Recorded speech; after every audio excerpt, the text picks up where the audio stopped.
हृदयेतिना श्रीवेङ्कटनिवासाय श्रीनिवासाय मङ्गलम्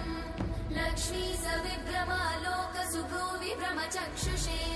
चक्षुषे सर्वलोकानां वेङ्कटेशाय मङ्गलम् श्रीवेङ्कटाद्रिशृङ्गाग्रमङ्गलाभरणाङ्गये मङ्गलानां निवासाय श्रीनिवासाय मङ्गलम् सर्वावयव सौन्दर्य सम्पदा सर्वचेतसां सदा सम्मोहनायास्तु वेङ्कटेशाय मङ्गलम् नित्याय निरवध्याय सत्यानन्दचिदात्मने सर्वान्तरात्मने श्रीमद् वेङ्कटेशाय मङ्गलम् स्वतः सर्वविदे सर्वशक्तये सर्वशेषिने